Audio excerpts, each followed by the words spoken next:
Começa agora o programa Bem Viver, uma prosa sobre saúde, bem-estar, comida e agroecologia. Produção Rádio Brasil de Fato.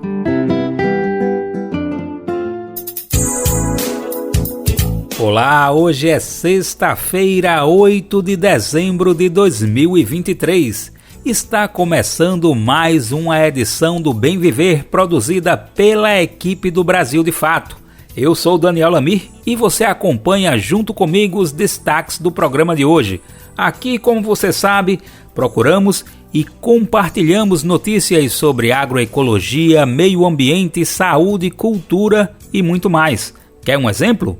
Vamos ouvir o mestre capoeirista Plínio Ferreira, que vai falar sobre o legado do seu saudoso amigo e também mestre capoeirista Moa do Catendê. Fica por aqui que o programa Bem Viver de hoje tem muito assunto pra gente colocar em dia. Sobe o som aí, Paroche, que tem mais destaques no ar. Alimentos da cesta básica estão mais baratos nas capitais brasileiras. É o que mostra dados de levantamento realizado pelo DIEESE. Em Minas Gerais, o MST, Movimento dos Trabalhadores Rurais Sem Terra, realiza encontro estadual a partir desta quinta-feira. E também é destaque uma reportagem especial que mostra as dificuldades vividas por agricultores e agricultoras no Rio Grande do Norte, que arrendaram suas terras para companhias de energia eólica. E vamos falar sobre a economia, trazer as últimas notícias do programa Desenrola Brasil, que está ajudando milhares de brasileiros e brasileiras a renegociarem as suas dívidas. Vamos conferir essas e outras informações no programa Bem Viver.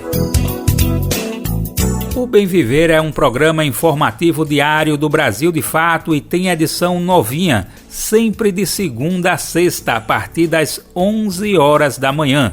Lembramos a você que o Bem Viver é transmitido na Rádio Brasil Atual 98,9 FM na Grande São Paulo e também pela internet, na nossa rádio web pelo site radio.brasildefato.com.br. E se você precisar ouvir em outro horário, pode ser também. É possível buscar o programa nas principais plataformas de podcast e na rede de rádios parceiras que retransmitem o Bem Viver em todo o Brasil. E por aqui, temos muito orgulho de contar com a lista das emissoras parceiras que está disponível no nosso site. Já são mais de 100 rádios fazendo a retransmissão e olha, cabe mais, viu? Se você representa uma emissora e quiser entrar nessa rede, basta se cadastrar acessando o radio.brasildefato.com.br. Chegando lá, você clica em Como Ser uma Rádio Parceira. Brasil de Fato, 20 anos. Apoie e lute.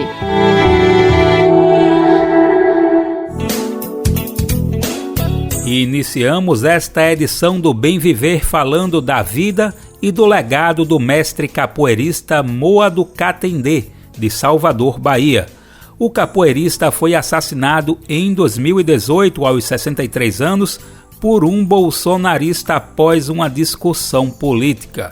Sua partida não significou o fim dos seus sonhos e da luta pelos ideais que acreditava. Muito pelo contrário. Hoje, o Instituto Mestre Moa do Catendê, criado em sua homenagem, celebra sua jornada na cultura popular. Vamos escutar agora a entrevista dada pelo amigo de Moa, o mestre Plínio Ferreira. Gustavo, antes de começar a nossa conversa, eu queria te agradecer pela disponibilidade. A gente estava conversando aqui antes da entrevista. Como é um momento sempre duro, né, para a gente falar, porque é uma data que mexe com todo mundo e tem que mexer mesmo, não é uma história tranquila. Mas é importante que a gente consiga conversar, falar e ainda mais celebrar a vida dessa pessoa, do mestre Moa, que tanto nos ensinou e segue nos ensinando muito por conta desse trabalho tão bacana que você é um dos responsáveis por produzir, que ajuda a popularizar e legitimar e historiografar também, né, deixar como um registro histórico essa história que é eterna, de certa forma. Então, obrigado mais uma vez pela disponibilidade, viu, Gustavo? Eu que agradeço, Lucas, o interesse em conversar e é um prazer estar aqui falando com vocês. Tá ótimo. Gustavo, para começar, eu queria que tu contasse um pouquinho da história do filme, né? Na verdade, o documentário ele começou a ser planejado ainda com o Mestre Moa em vida, como um registro histórico dessa personalidade viva que estava aí exercendo, praticando, ensinando, né? Tanto que, se não me engano, acho que a última entrevista que o Mestre Moa dá em vida, pelo menos uma entrevista assim de fôlego, uma entrevista longa, com câmera, foi feita justamente por vocês. Mas, enfim, aconteceu essa fatalidade, que não é fatalidade, na verdade é um crime, é importante dar nome às coisas, foi um crime extremamente violento e que acabou mudando, eu imagino que completamente o enredo, né, toda o roteiro. Eu queria que tu contasse um pouquinho como que foi concebida essa história e, enfim, esse processo depois dessa mudança que deve ter sido muito dolorosa. Quero saber até se vocês pensaram em desistir ou se acabou sendo um incentivo, enfim, conta um pouquinho desses bastidores, por favor. O filme começou junto com o Mestre Moa no começo de 2018, quando a gente conheceu ele pessoalmente. Ele estava começando a gravar o disco, que também veio a se chamar Raiz Afro-Mãe, que é um disco irmão do filme, porque os dois começaram junto com o Moa em vida e caminharam durante todos esses anos de pandemia, de Bolsonaro, atravessaram a morte dele e foram concluídos depois. Também evoluíram juntos, né? Os dois dialogam, as músicas do disco estão no filme, o filme mostra o processo de gravação do disco também. Então foram dois projetos que o Moa estava tocando em 2018, desde 2017, na verdade, né? Mas ele estava com esse ímpeto, ele estava cheio de ideias e muita vontade de fazer as coisas acontecerem, né? Então ele estava aqui em São Paulo atrás de produtoras que tocassem esses projetos dele. Então ele deixou várias músicas aqui em São Paulo na Mandrill Audio, que é a produtora que gravou o disco e produziu o disco e também assina a direção musical do filme. E lá na Bahia, também em Salvador, ele deixou músicas lá com a Átila Santana, que é um produtor de lá. E depois até a Átila e Mandrill conversaram e descobriram que não tinha. Ele deixou 20 músicas para cada um e nenhuma era igual. Então, quer dizer, o Moa tinha um projeto visionário mesmo de começar a fazer registro das obras dele. Então, nesse processo, a gente conheceu ele, ficou super encantado pela figura dele, pela sabedoria, pelas histórias que ele contava, pela presença dele, né? Esses mestres de cultura africana, eles ensinam na convivência, na postura, em várias pequenas coisas, né? Não só com as falas impactantes. E isso somado à nossa perplexidade, assim, de não conhecer em profundidade uma figura tão importante que trazia toda aquela nobreza que a gente estava vendo ali. Então, a gente ficou muito motivado a fazer o filme, ainda mais aliado naquele momento que era 2018, que a gente já estava vendo ali aquele futuro meio esquisito se aproximando, né, a onda reacionária crescendo descontroladamente, e a gente naquela apreensão. Então, a gente, como documentaristas e interessados em cultura e no Brasil, a gente estava também em busca de vozes que contassem histórias, a nossa história de outras formas, né, de formas mais plurais e completas e verdadeiras, né, do Brasil. Então, a gente ficou muito interessado por ele. A gente aproveitou todas as oportunidades nesse começo de 2018 para encontrá-lo, para conversar o máximo possível, escutá-lo o máximo possível, porque ele tinha muita coisa, o Moa era muito corrido, muito compromissado, e estava indo dali a poucas semanas para a Europa, que é onde ele passou a maior parte do ano dando aulas, oficinas, onde ele vinha passando grande parte dos últimos anos, né? Que ele era bem reconhecido lá fora, na França, na Alemanha, enfim. Então a gente tinha pouco tempo com ele aqui antes dele passar o ano inteiro fora. Então a gente aproveitou o máximo possível de oportunidades de encontro para escutá-lo o máximo possível, escutar as histórias das pessoas que ele queria que estivessem no filme, os lugares que ele falava, enfim, escutar ele bastante. E no último desses encontros a gente fez uma entrevista, que é essa entrevista que acabou entrando por filme, que acabou sendo a última grande entrevista dele em vida, realmente, que a princípio não era para entrar no filme, era uma entrevista meio que de pré-produção, porque o Moa tinha muito pouco material na internet, né, nessa época. A gente procurava a coisa dele, ele tinha umas músicas gravadas com o Goleiro Sim Senhor, tinha uma outra foto e era isso. Então, a entrevista era para a gente criar um material de pré-produção do filme mesmo, né? E aí ele foi para a Europa. Durante esse ano a gente ficou desenvolvendo o projeto, lendo muito, estudando muito, pesquisando, falando com ele à distância ali por WhatsApp e tal. Ele mandava foto dele lá na Europa, fazendo os cortejos, dando aulas e tal. E a gente aqui desenvolvendo o projeto que a gente inscreveu no edital do Ministério da Cultura, o projeto do documentário, e que acabou demorando muito para sair. Esse edital só saiu depois da morte dele, então não acabou nem vendo que a gente foi aprovado no edital para fazer o filme, mas a gente estava continuando tocando o filme independente do edital.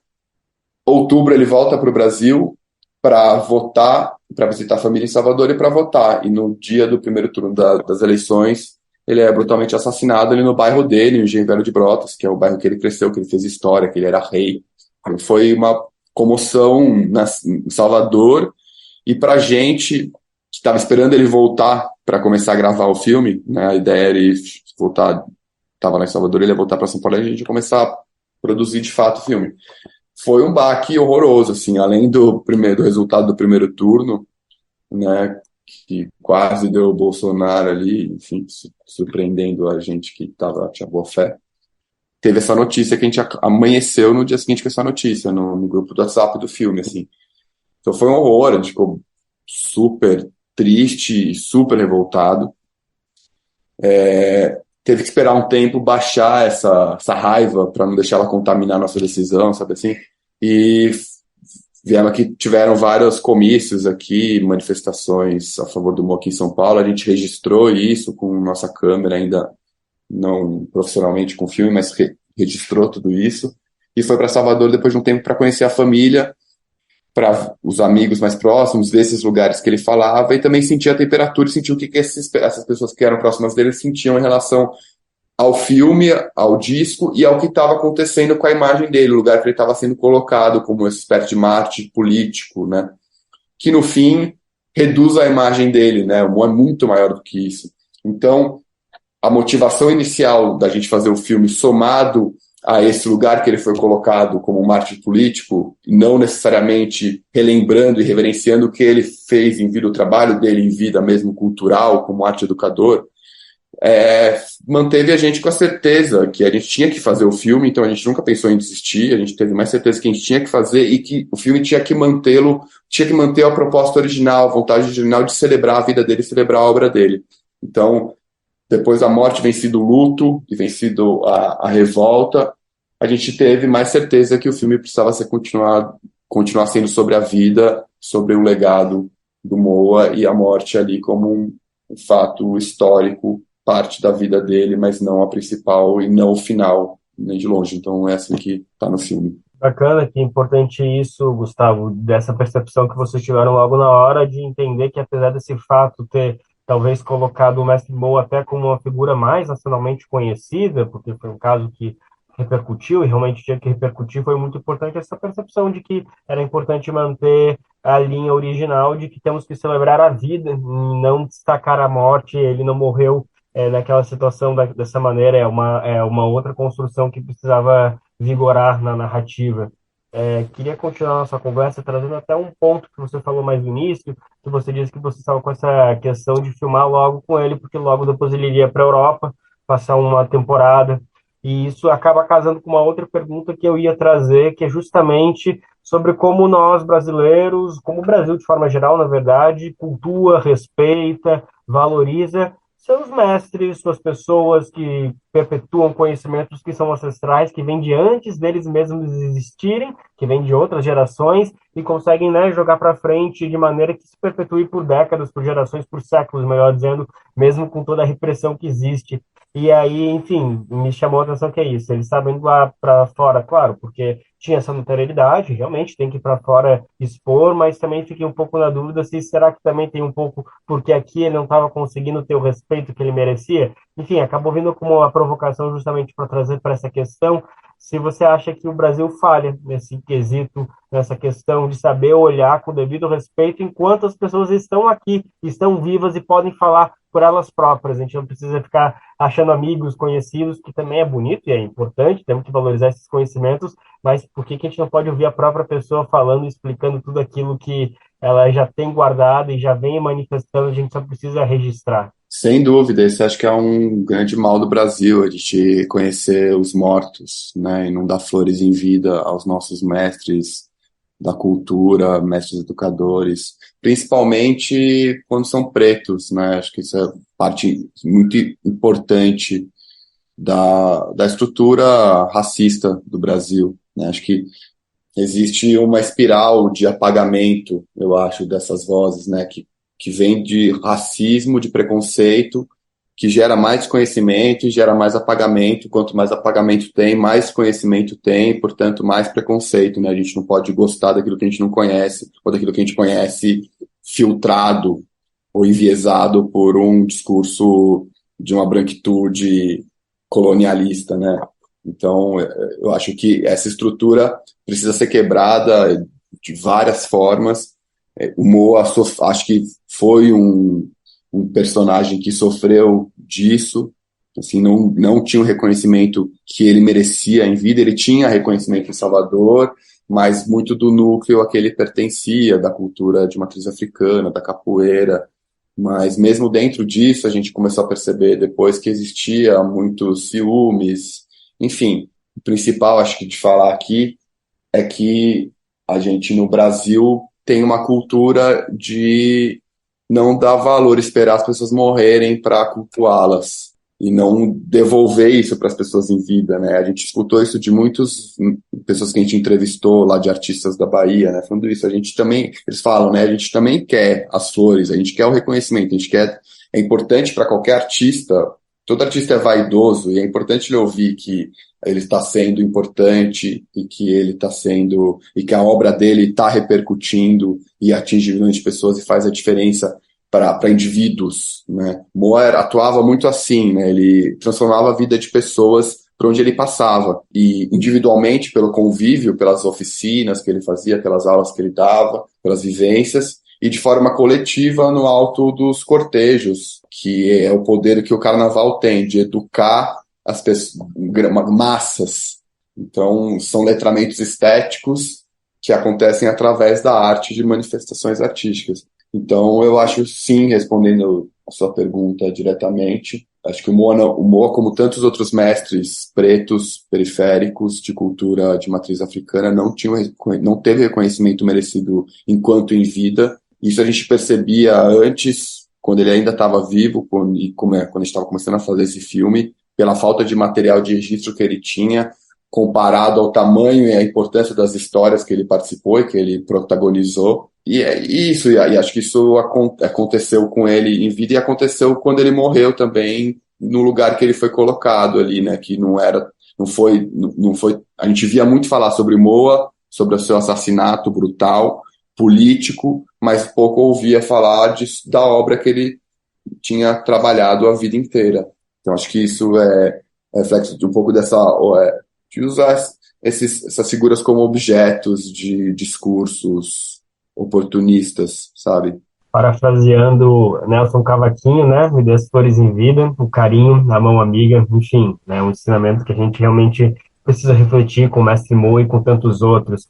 Gustavo, eu acho que eu queria te ouvir realmente sobre isso, mas tem um mal de jornalista aqui que sempre tenta exigir mais do que a pessoa já entregou, já, né? Já tá tudo certo, mas a gente sempre tem uma provocação final para fazer. Eu só queria te escutar se você acha que esse documentário, com esse CD recém-lançado, já deu conta de, pelo menos, dar o devido legado, né? A mínima historialidade ali, o registro histórico para o Mestre Moa, ou se você segue com uma inquietude, a gente pode esperar mais coisas, talvez não necessariamente dele em si, mas de outros círculos que ele proporcionou, de outros núcleos que ele também foi, talvez não o protagonista, mas ajudou a proporcionar, enfim, o próprio Afoxé. Então queria te ouvir um pouquinho sobre se a gente pode esperar alguma coisa por aí, se vocês seguem inquietos em perpetuar a história desse grande mestre. Boa, ótima pergunta. Eu sempre gosto de falar que esse filme, e esse filme especificamente, que é o filme que por enquanto tem do Mestre Moa, não dá conta do Moa, do tamanho,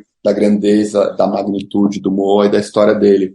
Então eu acho que vão ser feitos, espero que sejam feitos muitos filmes ainda sobre o Moa e sobre esse universo todo em que ele orbitava, né? Até porque o nosso filme é um filme feito por nós, né? Nós somos paulistas, brancos, que tivemos contato com ele, fomos impactados fortemente por ele, e por mais que a gente cuidou durante esses 4 anos de processo do filme em sermos muito éticos e muito responsáveis e verdadeiros com a história dele, que a gente estava recontando, né, acho que em algum momento a gente se pacificou dessa missão com esse entendimento de que não ia ser o filme, né, principal dele, o filme derradeiro dele, né? Ainda vão vir muitos, espero que venham, porque ainda tem muita coisa ficou de fora do que a gente poderia ter falado, muita coisa da história dele não foi contada, então sempre vai ter gente que vai encontrar coisas que não foram faladas,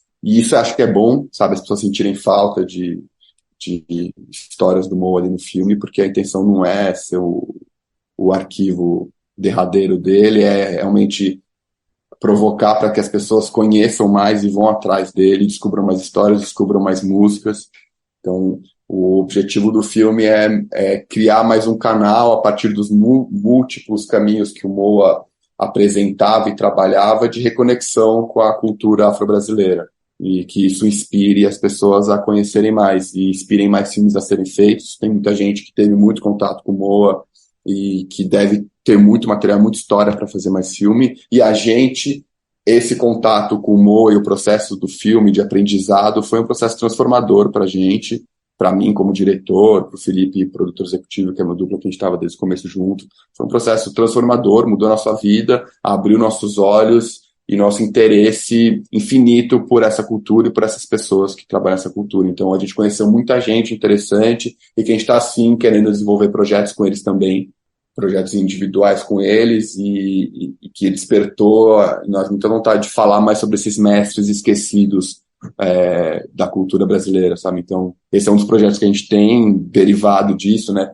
Levar essa ideia do Raiz Afromãe para além do Mestre Moa, né? E achar mais raízes desse caule, dessa árvore africana maravilhosa, e desses galhos que semeiam sementes pelo Brasil todo. E é isso, a gente continua muito inquieto, ainda muito...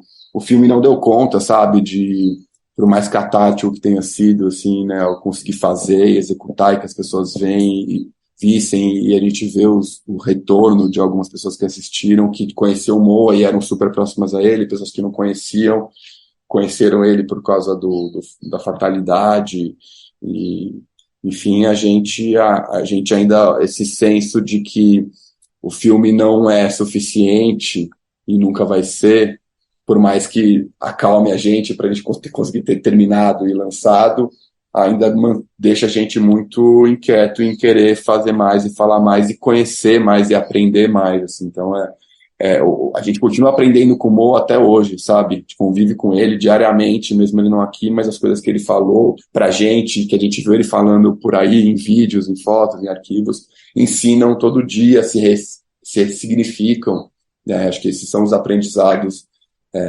os ensinamentos desses mestres, né? São legados eternos que vão se transformando, se ressignificando e ensinando a gente, né? Aquela coisa do ancestralidade para o futuro, né? A gente tem que buscar na ancestralidade ensinamentos e caminhos para um futuro mais possível. Então, dentro dessa lógica, a gente tem ainda muito a aprender e a contribuir para trazer para o público aí amplificar, né, desse meio todo aí do Moa e da cultura afro-baiana. Com certeza, Chay, e que bom terminar essa conversa com essa boa notícia, saber que as ideias continuam inquietas e com essa necessidade de ter mais vazão, de dar prosseguimento a essa investigação que não é tua, não é de vocês, é uma responsabilidade nossa como povo brasileiro que precisa, não só cada vez mais olhar com carinho, mas refletir sobre isso que a gente estava falando de dar as flores em vida. Gustavo, obrigado mais uma vez pela disponibilidade, foi ótimo conversar contigo, saber desses bastidores, e é isso, né? Vida eterna para o Mestre Moa. É isso, Lucas, agradeço, obrigado pelo papo e sempre um prazer falar de Moa e vamos falar muito mais, que tem muito a ser dito ainda. Obrigado pelo espaço aí, pelo interesse. Olha, muito emocionante essa entrevista, né? Mestre Moa do Catendê vive para sempre em nossas memórias, nos inspirando e nos ensinando. E agora, dando seguimento ao nosso programa Bem Viver, vamos de música. Você ouve agora o grupo de carimbó Cobra Venenosa, com a música Eu Venho de Longe.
pessoal, eu sou Rosana Fernandes, da Coordenação Política Pedagógica da Escola Nacional Florestan Fernandes. E hoje eu tenho um convite especial para você. A Escola Nacional Florestan Fernandes precisa do seu apoio para continuar promovendo a formação política da classe trabalhadora.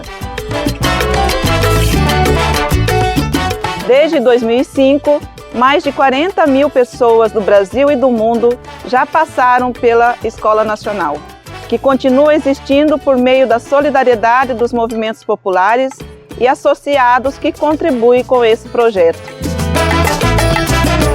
Conheça o trabalho e seja um amigo da Escola Nacional Florestan Fernandes. Acesse www.amigosenff.org.br e saiba mais.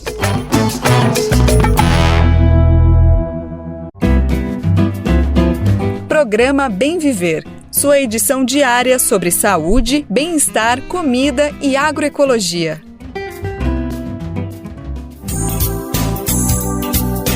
E estamos de volta com a nossa prosa. Vamos falar agora de custo de vida e economia, ou seja, uma prosinha boa para o nosso bolso, né? Dados do DIEESE mostram que os preços de alimentos da cesta básica de 2023 diminuíram. Sem dúvida, essa é uma notícia excelente para todo mundo, né? E olha só, o preço do tomate, que é sempre um dos itens mais caros dessa lista, reduziu em 15 capitais em relação ao ano passado. Tá melhorando, né? Mas ainda pode ficar melhor. A reportagem é da Rede Brasil Atual, com locução de Kaique Santos. O valor da cesta básica caiu nas 17 capitais pesquisadas pelo DIEESE no período de janeiro a novembro deste ano. Segundo a pesquisa divulgada na última quarta-feira, dia 6, a menor redução foi em Belém, com menos 0,67%. Já a maior queda foi em Campo Grande, caiu 9,33%.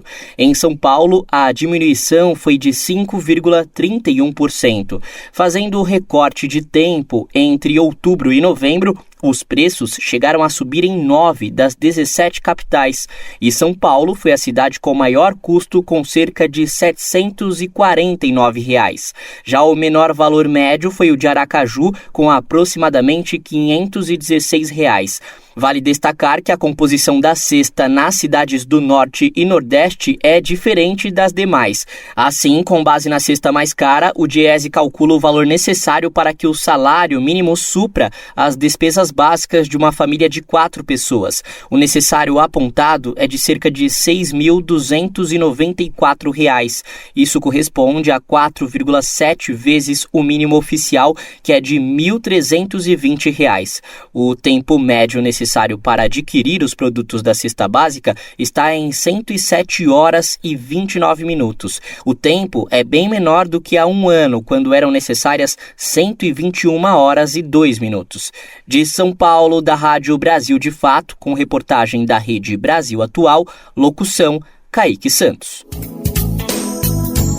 Agora o nosso assunto é o Encontro Estadual do Movimento dos Trabalhadores Rurais Sem Terra, MST de Minas Gerais. O evento acontece de hoje a domingo e irá construir em rede um calendário de ações. A iniciativa pretende debater a reforma agrária popular, as atividades do Congresso Nacional do MST de 2024, o combate à fome e o aquecimento global, entre outras pautas. Essa será a primeira vez que o encontro acontecerá em São João de Bicas, na região metropolitana de Belo Horizonte. A reportagem é de Lucas Wilker, com locução de Rodrigo Durão. No caminho dos seus 40 anos, o MST, Movimento dos Trabalhadores Rurais Sem Terra, realiza o seu 32º encontro estadual em Minas Gerais. A programação vai de 8 a 10 de dezembro no acampamento Pátria Livre, em São Joaquim de Bicas, município da Grande Belo Horizonte. Ao todo, cerca de 350 delegados de 8 regiões mineiras participam do encontro. As discussões devem pautar os desafios para construir a reforma agrária popular, a massificação da luta pela terra e os princípios e valores do movimento. A partir desses debates, o evento visa elaborar um calendário de ações. Isso como preparação para o 7º Congresso Nacional do MST. rumo aos 40 anos do Movimento Sem Terra, que será realizado de 15 a 19 de julho de 2024, em Brasília. O Congresso atualizará o projeto político do movimento e definirá metas e objetivos para os próximos 5 anos. Segundo o integrante da direção estadual do MST, Ney Zavascki, algumas das questões que devem ser discutidas são o combate à fome e às desigualdades. Além disso, o aquecimento global e a destruição ambiental e o contexto de ascensão da extrema-direita e das guerras. Para Ney, o local onde será realizado o encontro, o município de São Joaquim de Bicas, é simbólico.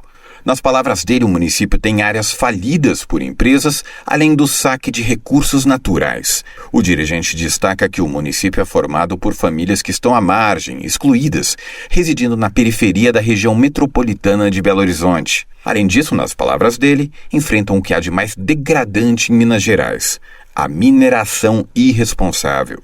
Em 2019, quando a barragem da Vale rompeu em Brumadinho, moradores do acampamento Pátria Livre também foram atingidos. A água do rio Paraopeba, que passa pelo município, foi contaminada pela lama. O último Congresso Nacional do MST aconteceu em 2014, com o lema Lutar e Construir Reforma Agrária Popular. O lema para a próxima edição será definido pela Coordenação Nacional do Movimento em janeiro de 2024. De São Paulo, da Rádio Brasil de Fato, com reportagem de Lucas Wilker, Rodrigo Durão. E o nosso programa Bem Viver agora vai falar da realidade nada boa de agricultores e agricultoras que estão no Rio Grande do Norte. Você conhece ou já ouviu falar na expressão latifundiários do vento? O termo está sendo usado para se referir aos donos de companhias do setor eólico e às suas atividades que causam danos às famílias e às culturas do campo. Entre essas atividades está o arrendamento de terra dos agricultores e agricultoras da região. Tudo isso com a promessa de que as pessoas receberão uma parte dos lucros obtidos com a geração de energia eólica. Mas, por outro lado, há queixas de que as famílias ficam reféns das decisões das próprias companhias eólicas. Elas também alegam que ficam impedidas de plantarem suas terras. Vamos ouvir mais sobre essa situação agora mesmo. A reportagem é de Ellen Freitas, da Repórter Brasil, com locução de Denise Salomão. Analfabeto, José Bernardo Sobrinho assinou um contrato de 37 anos, renováveis por mais 22, com uma empresa de energia eólica que fincou uma torre em seu quintal para captar ventos. Tudo aconteceu sem que José entendesse que o acordo o impediria de plantar feijão em sua roça ou mesmo construir mais casas para os filhos, que iriam crescer em Parazinho, no semiárido do Rio Grande do Norte. Assim como José, centenas de famílias do estado arrendaram suas terras para empresas eólicas, acreditando que poderiam passar a viver de vento. Contudo, hoje elas se queixam de receber menos que o esperado ou até ganhar abaixo do valor assinado em contrato. Em alguns casos, os proprietários reclamam de serem impedidos de usar suas terras para o roçado, principal ganha-pão das comunidades.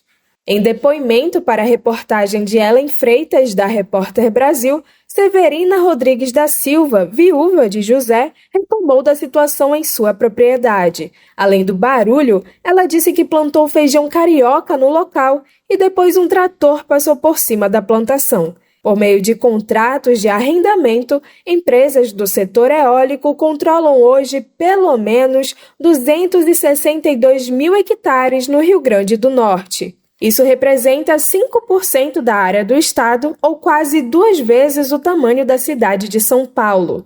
Metade dessa área está nas mãos de 27 empresas brasileiras e a outra metade com 19 companhias estrangeiras. São os latifundiários dos ventos.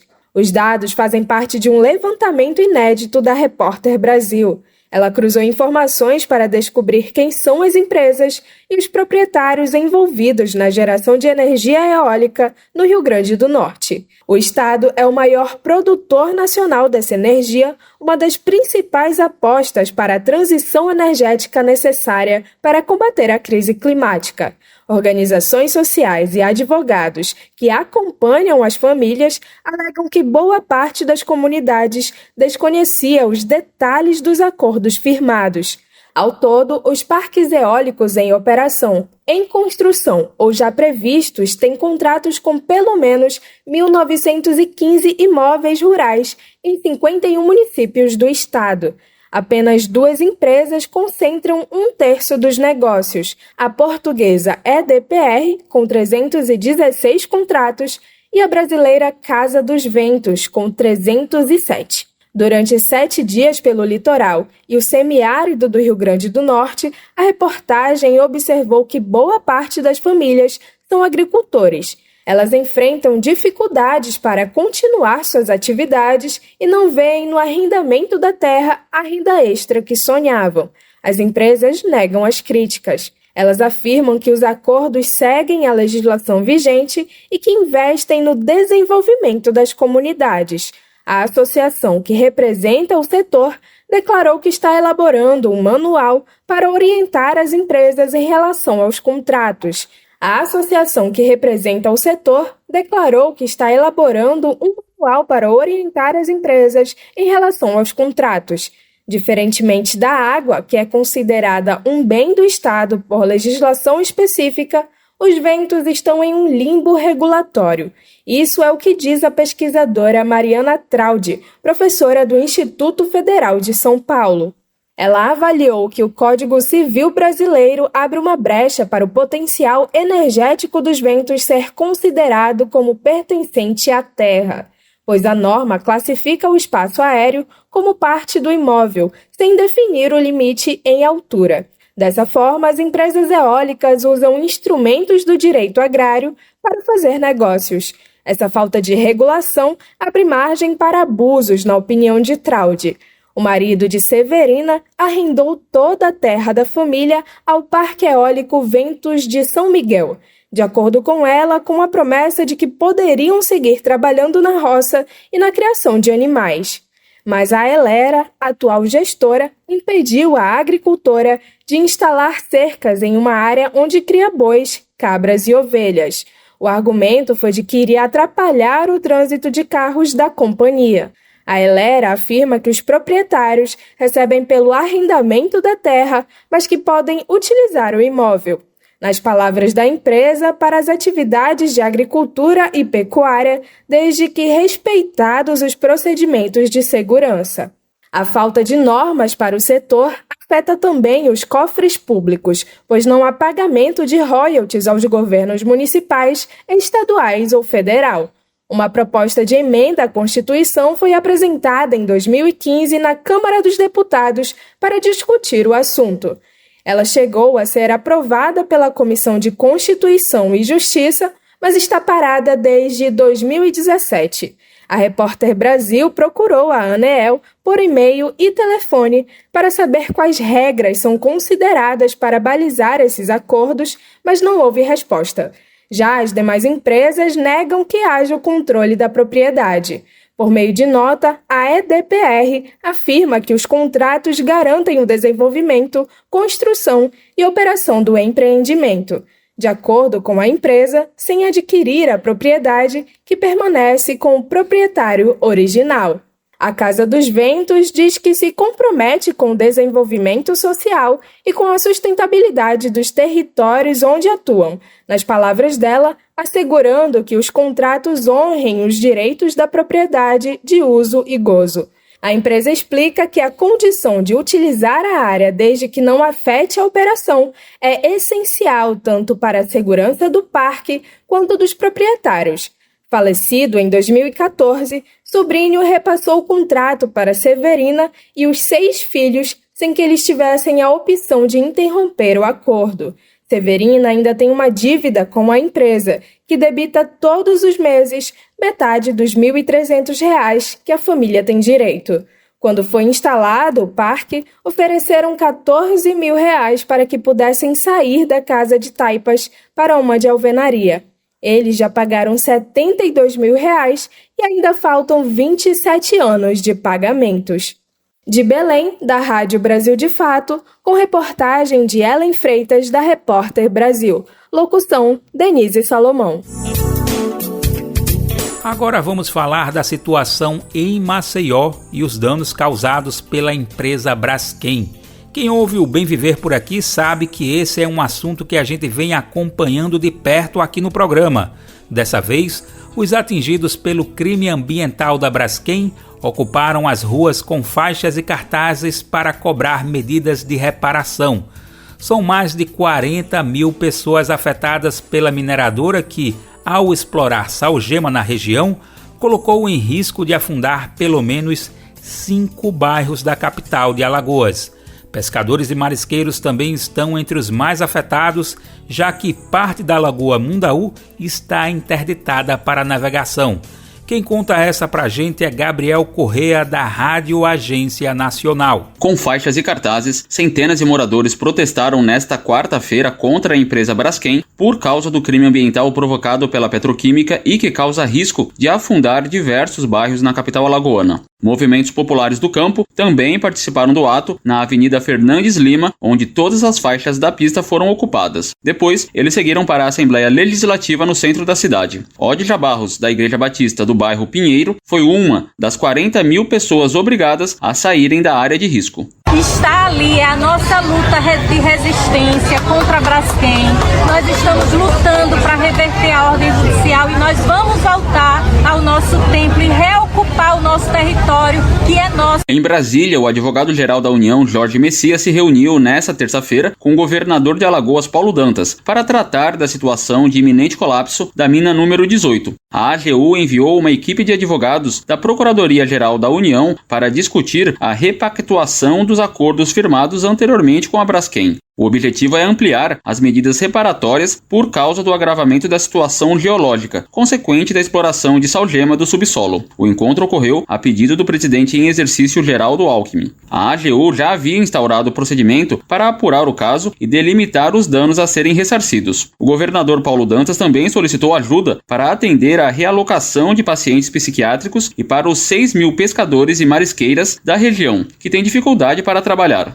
Nós também colocamos a possibilidade, pedimos que o governo federal faça um estudo para nós fazermos a dragagem da Lagoa Mundaú e da Lagoa Manguaba e nós preenchermos as minas que foram feitas pela Braskem. Resolve o problema das minas e também encontra uma solução viável para as nossas lagoas. De acordo com a Secretaria do Turismo de Alagoas, outros 60 mil empregos indiretos do setor estão prejudicados pela possível diminuição do fluxo turístico durante a alta temporada. A Defesa Civil de Maceió divulgou nota na manhã desta quarta-feira, afirmando que o afundamento acumulado em cima da mina número 18 já é de 1,92 m, um movimento de quase 5 centímetros nas últimas 24 horas. E em nota mais recente, a Braskem apontou que a velocidade de acomodação do solo diminuiu nos últimos dias e que também não foram registrados novos abalos sísmicos. Da Rádio Nacional em São Luís, Gabriel Correa.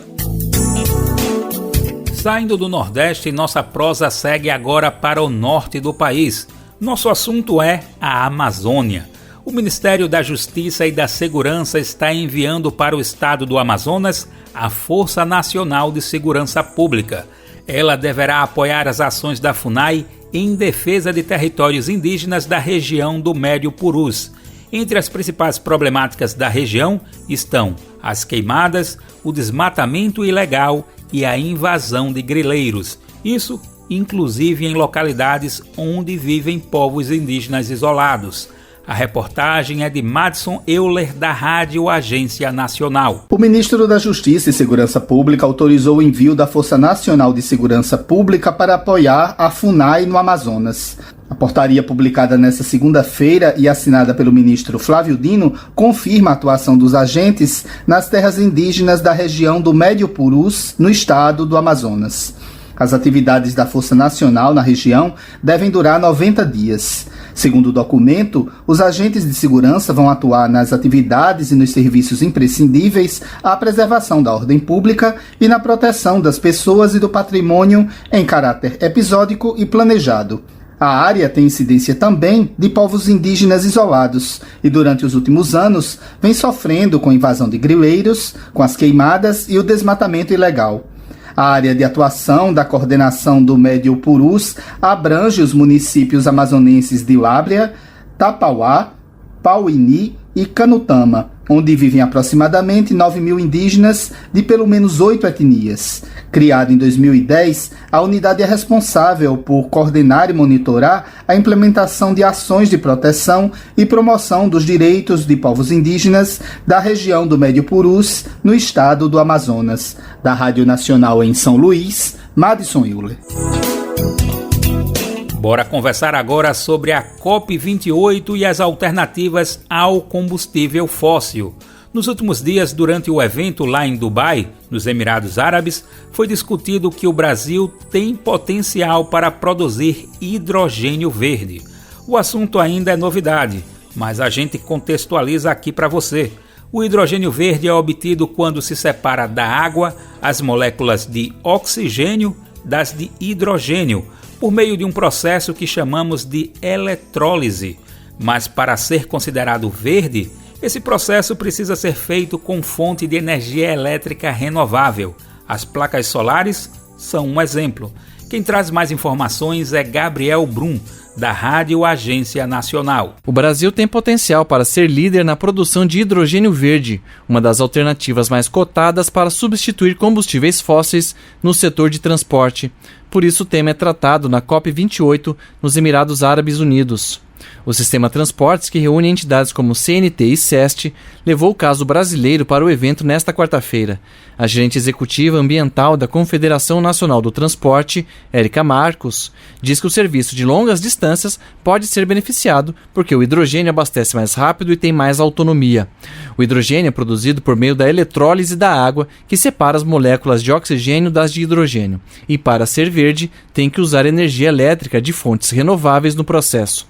Esse é um projeto para uma década, segundo Érica, e o país precisa aumentar a infraestrutura para os usuários e a oferta de eletricidade renovável. Estou transportando longas distâncias ou até mesmo dentro de um perímetro urbano e eu preciso de pontos de abastecimento de hidrogênio. Isso não existe. A questão é realmente ofertar a sua infraestrutura, políticas públicas para deixá-lo mais acessível economicamente e a sua regularização. O hidrogênio verde também pode ser produzido a partir do etanol, e aí uma grande vantagem para o Brasil, porque é mais barato que o da água, diz o professor do Centro de Pesquisa para Inovação em Gases do Efeito Estufa da USP, Tiago Lopes. Se nós fizermos a lição de casa, o hidrogênio de etanol, eu diria que para 2030 nós teríamos ele iniciando aí a subida numa exponencial. O governo tem o papel de direcionar e promover incentivos, mas é o mercado que vai reverter. Além dos benefícios comerciais, o hidrogênio verde também tem vantagens ambientais, já que ao ser usado, a emissão é de água e não gás carbônico, como acontece nos veículos movidos a combustíveis fósseis. Da Rádio Nacional em Brasília, Gabriel Brum.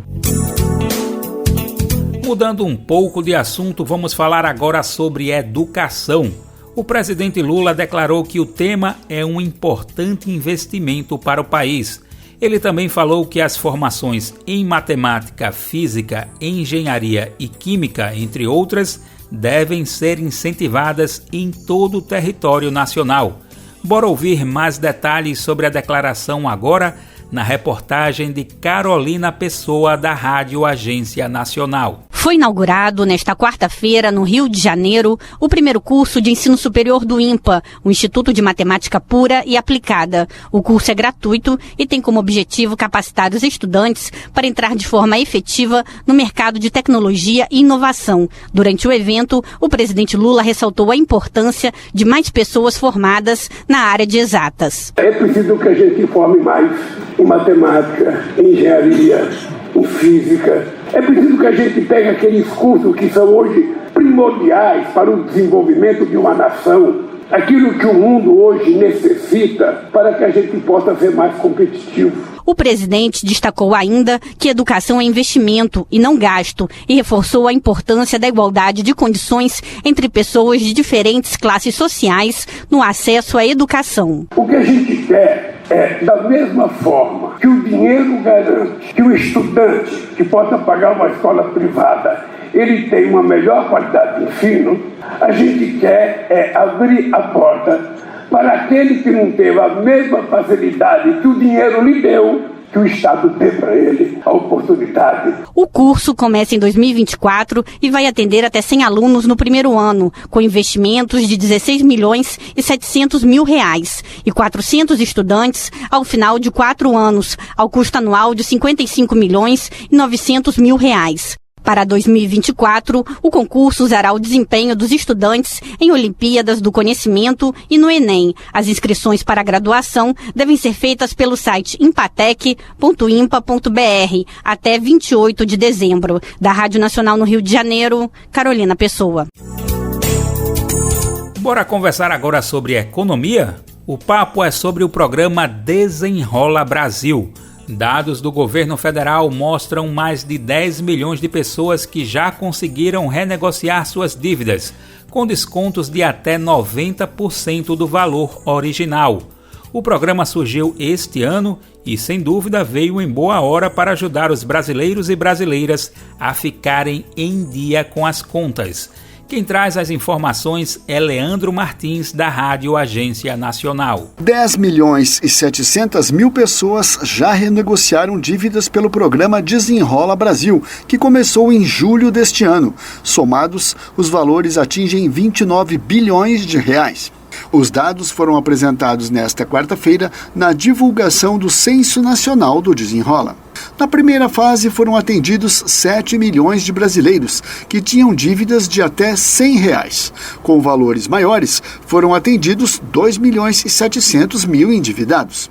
Na segunda fase do programa, a renegociação atendeu a 1 milhão de pessoas, que somadas renegociaram 5 bilhões de reais. Nessa etapa, 21% dos valores foram quitados à vista e os outros 79% em parcelas. Mais de 98% dos municípios brasileiros tiveram pelo menos uma pessoa que renegociou dívidas pelo Desenrola, o que aponta a adesão de praticamente todas as cidades.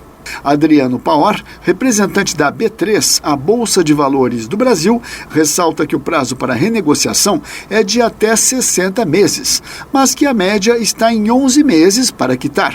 Ele chama a atenção para a vantagem nos descontos de até 90%. Uma pessoa que está com uma dívida de cartão de crédito, ela vai trazer a dívida dela, que, digamos, custe R$10 mil para R$1.000. E a partir do momento que ela renegociou, os juros dela caem de 15% ao mês para 1,8% ao mês. A pessoa não precisa pagar a primeira parcela à vista.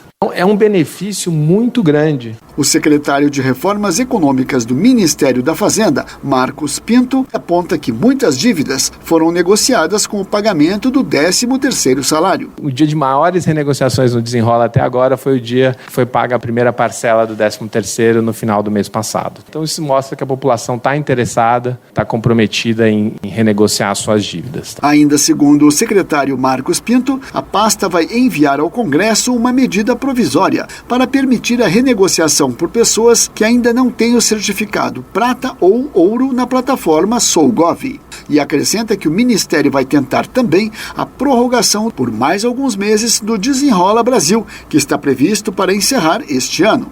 Da Rádio Nacional em São Paulo, Leandro Martins. Por hoje o programa Bem Viver fica por aqui. Um ótimo final de semana para você e lembrando sempre, na próxima segunda-feira nós temos um encontro marcado a partir das 11 horas da manhã. O programa Bem Viver estará de volta. Então, até lá. Você pode nos ouvir na Rádio Brasil Atual 98,9 na Grande São Paulo ou no site radio.brasildefato.com.br. O programa vai ao ar em diversas rádios pelo país. A lista completa de emissoras que retransmitem o Bem Viver você encontra no nosso site, lá na matéria de divulgação diária do programa. E por aqui a gente aproveita para agradecer todos esses veículos por estarem em parceria com a gente. O Bem Viver também fica disponível como podcast no Spotify, Deezer, iTunes e Google Podcasts. A apresentação do programa foi comigo, Daniel Lamir. Roteiro, edição e produção de Denise Salomão e Daniel Lamir. Trabalhos técnicos de André Paroche, Adilson Oliveira e Lua Gattinone. Coordenação de Rádio e TV Monize Ravena. Direção de Programas de Áudio Camila Salmásio.